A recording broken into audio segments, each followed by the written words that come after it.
Juana habla de lo que sabe con mucha pasión y el día de hoy, obviamente, tenemos que hablar desde su punto de vista lo que se ha convertido en la especie de psiquis del hombre dominicano, esta mentalidad que tenemos de ser los machos alfas, lo que se llevan las niñas desde jovencitas, lo que es costumbre, es cultura, y el hombre dominicano es así que se comporta. Juana Núñez, ¿qué tenemos en ese tema para el día de hoy? Tú dices, el hombre dominicano es así como se comporta. Y voy a empezar por ahí. No se trata del hombre dominicano. Para que el hombre se comporte así, también el otro lado se tiene que comportar para poder hacer el balance. De lo contrario, no existiera.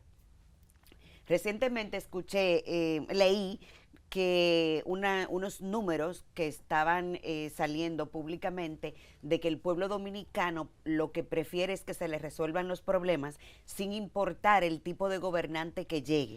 O sea, no importa si es dictatorial, no importa lo que haga en el gobierno, no importa que haya corrupción, no le importa nada, solo que se le resuelvan los problemas.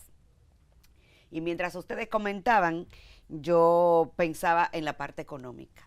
Aquí hay un ingrediente económico que es el que lleva a muchas relaciones con niños y niñas, porque esto viene desde los padres. O sea, los padres preparan a los hijos para que se busquen, sobre todo a las niñas, para que se busquen un marido que les resuelva. De hecho, es una frase popular en este país: búscate un marido que te resuelva.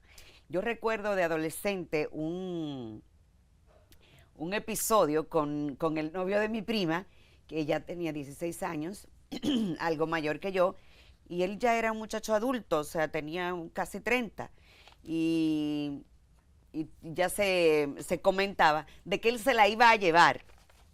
Y yo estaba muy dolida, o sea, yo estaba ofendida, era como una crueldad, y yo fui a reclamarle a él. Y yo le decía, ella no ha estudiado. Y él me dijo, para lo que yo quiero, ella no necesita estudiar. Entonces eso me quedó con mucho dolor. Ya tiene nietos, ya tiene una vida larguísima con ese señor. Pero esto duele cuando tú escuchas declaraciones así. ¿Qué ocurre? Que debemos mencionar la parte cultural. Aquí, por mucho tiempo, señores, y queremos hacernos los ciegos, por mucho tiempo la mamá prepara a las hijas para que se casen jóvenes. 2, el no tener preparación académica hace que tú tengas hijos, lo que mencionaba Yamel. Pero también hay que tomar en cuenta que la herencia emocional, vamos condenando a futuras generaciones a repetir ese comportamiento. O sea, no se trata solo de los hombres, sino que los hombres saben aprovechar a esto que le facilita el medio ambiente. Tú llegas a una casa, tú eres político, tú tienes a una familia que tiene una hija adolescente, entonces tú tienes las puertas abiertas. ¿Por qué?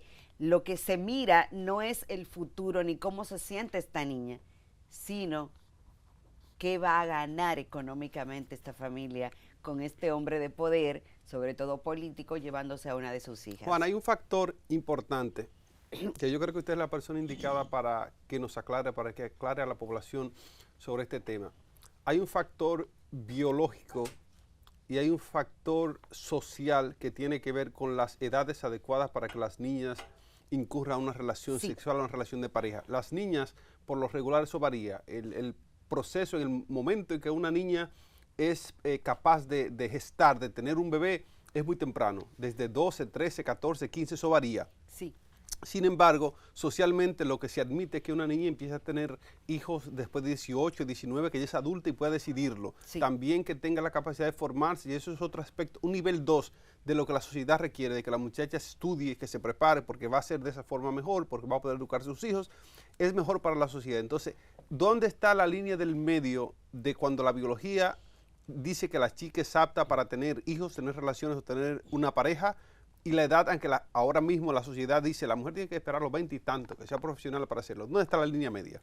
Mira, tú sabes que hablando médicamente, y saludos para el doctor Espinal, siempre hablamos de estos temas porque siempre, por muchos años, este es un tema a discutir en República Dominicana y en casi todos los países latinoamericanos.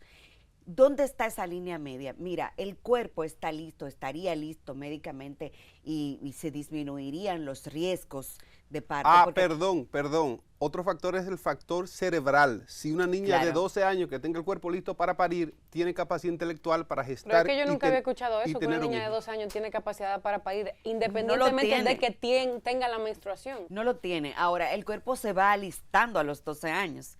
O sea, pero no está listo en ese momento. No está listo y esto se corre riesgos cuando una niña se embaraza.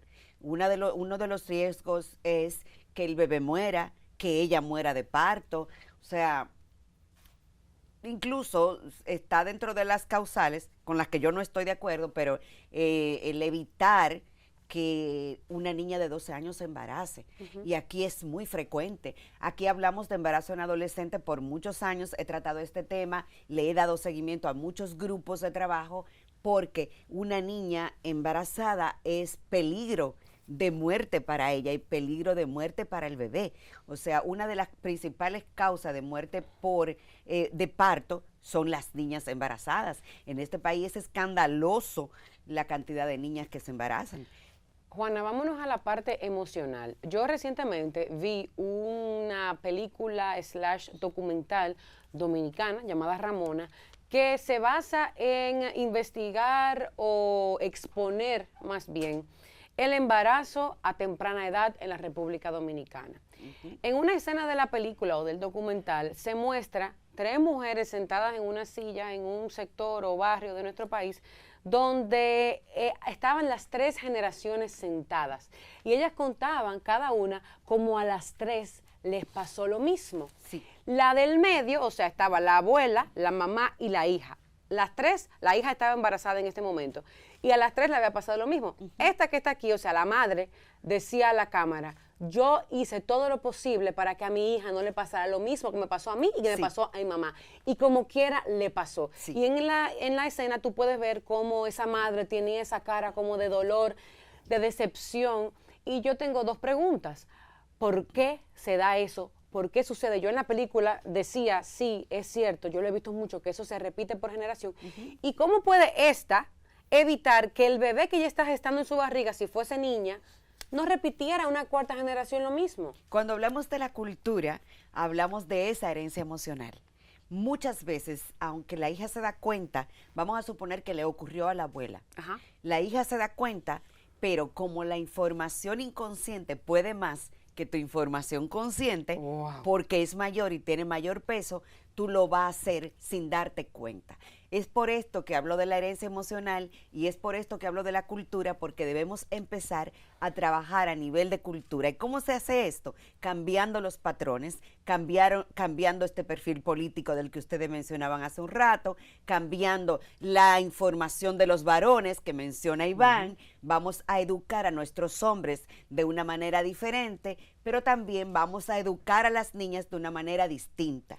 Cuando yo hablo de que una niña, y esto lo doy en varios talleres para escuela, en el bachillerato, de que los niños no se les puede decir, tú no te puedes relacionar, porque desde ahí no lo logramos. Hay que decirle a un adolescente, te va a dar deseo sexual. Claro. Hay que decirle a un niño, tu cuerpo va a sentir atracción por una niña. Hay que decirle lo que psicológicamente, la respuesta que ellos van a tener en el inicio de su desarrollo. Ahora, ¿cómo preparamos a estos niños para que lo puedan enfrentar? Lo primero es la información, Yamel. O sea, esa madre que está embarazada, ¿cómo prepara a la niña que ya lleva en el vientre para que a sus 15 años no quede embarazada otra vez? Preparándose primero ella. Y aquí no hay educación mental, aquí no hay educación psicológica, aquí no hay educación emocional. Cuando escucho a la doctora Iches luchar por un hospital, me encantaría que dentro de ese hospital esté la educación, no solamente ir a tratar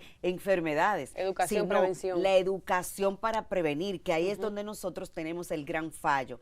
Hablamos de algunos legisladores que están trabajando con proyectos de educación emocional, pero tú no ves el interés porque esto no es económicamente rentable. Entonces, fuera de su cancha, Juana Núñez, Ajá. un chin de política. Ajá. Es que no le conviene a los políticos No que le la población... conviene, no le conviene, porque hay menos consumo.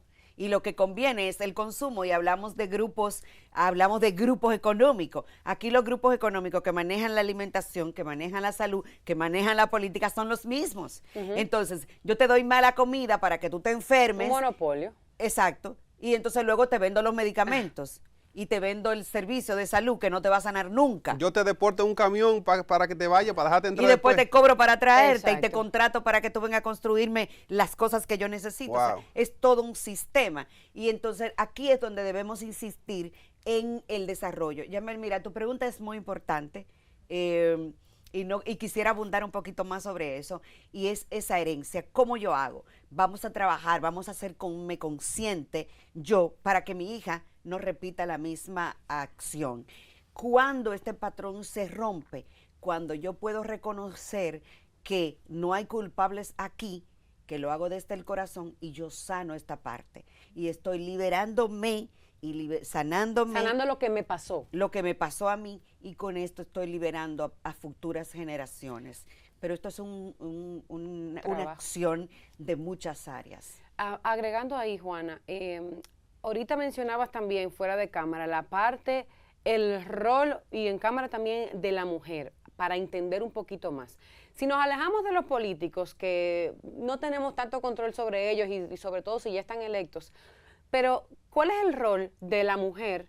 Porque tú decías que tiene que estar la otra parte también para que el hombre pueda ir y sentir que él tiene la potestad de llevarse a esa niña de 15 años, de embarazarla y de no darle una vida digna, como decía Colombia ahorita.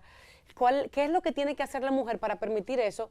O más bien, ¿qué es lo que tiene que empezar a no hacer la mujer para poder romper con esa dinámica que se está llevando en la cultura dominicana por tanto tiempo? Mira, siempre se habla de la mujer. Y yo quiero romper eso, o sea, no se trata solo de la mujer, es un sistema. Debemos educar a hembras y a varones. O sea, cuando yo veo aquí un ministerio de la mujer y los hombres andan por su lado aprendiendo y repitiendo patrón, cuando para ellos hacer esto que hacen, tienen que tener el consentimiento de las mujeres. No se hace de un solo lado, señores. Vamos a trabajar con niñas y con niños. Vamos a educar a niñas y a niños, porque tú dices, ¿qué hacemos las mujeres? ¿Qué medida tomamos las mujeres? No podemos tomar medidas. Las mujeres también les da deseo. Las mujeres tienen necesidades que cubrir. Las mujeres tienen herencia. Las mujeres se van a comportar. Los padres las siguen empujando. Entonces, no solo se trata de qué tú tomas como decisión. Claro, si tú tienes el poder económico de poder estudiar, de que te entrenen, de que tu madre se preocupe por ti, de que tu madre esté pendiente de ti, probablemente tu futuro sea diferente. Pero, ¿qué hacemos con todas las niñas y los niños que no tienen esta misma suerte, que son la mayoría de nuestro país y de todos nuestros países latinos? Juana, con la anuencia de mis compañeros, conversando contigo, quiero hacerte un planteamiento a propósito de las declaraciones de Faride, a propósito de que estamos en campaña y de que, bueno, y si es porque estamos en campaña, qué bueno que ella ha puesto el tema en el hemiciclo de que nada y todo esto, y que no importa que tengamos legisladores con casos abiertos, pendientes o con pasado de abusos sexuales o de relaciones con menores de edad. No sé cómo tú lo ves o cómo se podría entender que aún los legisladores, que son los hacedores de leyes, no entiendan que una relación con una menor de edad no es legal, aunque supuestamente ésta lo haya consentido, que es la forma en que el exdiputado Julio Romero, que ha lanzado la fuerza del pueblo, que me imagino que por eso está la motivación del discurso de Faride, entre tantos casos que hay, porque él le respondió a Alicia Ortega que eso no era nada, claro. Sí, eso pasó, eso no es nada, y la forma y la carita de él cuando él decía que sí, eso no es nada, claro. Porque ella estaba de acuerdo. O sea, ¿cómo es entender que ni los legisladores puedan dimensionar la ilegalidad de una relación con una menor de edad? Y cuando se le quite a las leyes proteger a los legisladores, cuando se le quite a los esa bondad que tienen los partidos con los legisladores, porque aquí si tú tienes poder, tú haces y deshaces. Entonces es una cuestión de a quién se le aplica la ley. ¿Se le aplica la ley a todos por igual o se va a seguir viendo y vamos a seguir viendo estos casos donde si tú eres un legislador, tú tienes potestad para hacer y deshacer? Y aquí no es solamente a los legisladores, aquí hay muchos casos porque son los padres. Y tú ves a las niñas, y vamos al caso de la misma violencia en la familia. Tú ves a las mismas mujeres maltratadas que van y son las que ponen que saquen a sus maridos de ahí, que ella se equivocó, que por favor, que ella no tiene quien le mantenga a los muchachos, que ella necesita que suelten a ese hombre. O sea, eso lo vemos todos los días. O sea, cómo seguimos trabajando, acusando y metiendo preso a los varones cuando las mujeres seguimos tomando ese tipo de decisión.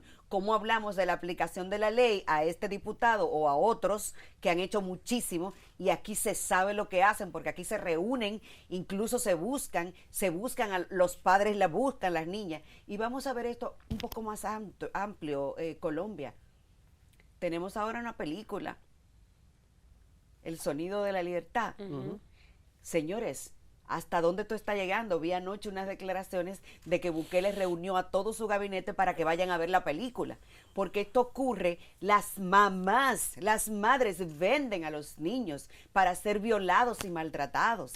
En este país se venden a las niñas. En este país hay relaciones permitidas de un abuelo con una nieta que lleva 3 hijos del abuelo y viven en una casa y lo conoce la comunidad. Señores, y aquí esto no trasciende. ¿Por qué no trasciende? Porque no estamos pendientes de eso. ¿Por qué en las escuelas no hay un programa de seguimiento? Yo he llamado a escuelas para preguntar cantidades de niños en ciertas condiciones de aprendizaje y no existen esas estadísticas porque no se vigila, porque no se lleva un contacto, porque nadie sabe de los niños que están en la escuela, ni quiénes son sus padres, ni cómo se están criando. Y ustedes vieron recientemente un niño que decía que cuando sea grande quería ser atracador. Juana Núñez, esto es deplorable, estos son los temas que a nosotros nos complace poder ser comunicadores para dar espacio a que este tipo de discursos se comuniquen. Lamentablemente, Juan, ese es aquí el momento contigo de hoy, así que volvemos. No, tenemos que pasar con Vargavila, que tiene un anuncio importante que darnos. Okay. Mire, más que un anuncio, es un breve comentario, será algo muy breve. Como estábamos hablando del tema central, principal, y también con nuestra biodescodificadora, Juana Núñez. Mira qué suave, qué fácil le salió a Vargavila. Biodescodificadora. Biodescodificadora. Claro. Está fluyendo. Ya eso salió, biodescodificadora. Miren, estamos hablando de esto, de adecentar la política, adecentar el Congreso, de que tengamos un Congreso honorable, honrado, que esté libre de cuestionamientos, de críticas y de personas procesadas. Hay un joven que lo hemos venido observando, realizando una cantidad inmensa de obras sociales, demostrando con ello que tiene amplia vocación de servicios, contacto con la gente, asistiendo a los barrios en todo el país. No tiene ningún puesto político en la actualidad, pero ha decidido emprender la carrera política, buscando la diputación por la circunscripción número 2 del Distrito Nacional por el Partido Revolucionario Moderno, PRM. Se trata de Raymond Junior Rodríguez. Y veía algunos de sus videos, y que lo estamos presentando en pantalla, de cómo él presenta, cómo presenta estos mensajes, y ese es el perfil. Me identifico mucho como joven. ¿Por qué lo digo? ¿Por qué quise hacer este comentario? Porque ese es el perfil genuino de los dirigentes que deben representarnos en estos tiempos. Es típico, es propio de la época y de esta cita que tenemos con la historia, de llevar personas no cuestionadas al Congreso. Y he visto que Raymond Rodríguez es un joven con vocación, es un joven honrado, transparente, está depurado para que lo sepan. Ahí no va a entrar dinero oscuro, no va a entrar nada que tenga que ver con asuntos de aquello que se están cuestionando, y entiendo que esa es la nueva política que debe hacerse en estos tiempos. Así que nosotros saludamos esta decisión de Raymond Junior Rodríguez de correr por la carrera política a la diputación y que los votantes, los electores de la circunscripción 12 del Distrito Nacional evalúen y pongan en una balanza lo que tienen y lo que pueden tener para mejorar y para estar bien representados dignamente en el Congreso de la República. Bueno, nosotros hemos puesto nuestro granito de arena a propósito de nuestra experta Juana Núñez para entender la situación social, colectiva, ¿verdad? Pero es lo que tenemos en política y todos somos partícipes para que podamos hacer el cambio. Bueno, hablando de cambio, precisamente del INE Ascensión Burgos, que es el secretario de organización del PRM, se ha destapado con unas declaraciones el día de ayer que vamos a compartir a continuación. El también ministro de Obras Públicas ha asegurado el que gana con un 50+1 es porque supera a todo el que le haya adversado. Así se expresó precisamente del INE Ascensión diciendo que el PRM es la organización más sólida que tiene el sistema de partido y están dadas las condiciones para que el PRM obtenga un resultado contundente. Dice del INE Ascensión que el PRM se va en primera vuelta, aunque Luis Abinader no ha dicho que se va a repostular, tiene las horas contadas para que lo diga y según los números que maneja su secretario de organización, se van en primera vuelta. Así es que ya ustedes saben, vamos a la pausa en breve, tenemos más contenido aquí en Una Nueva Mañana.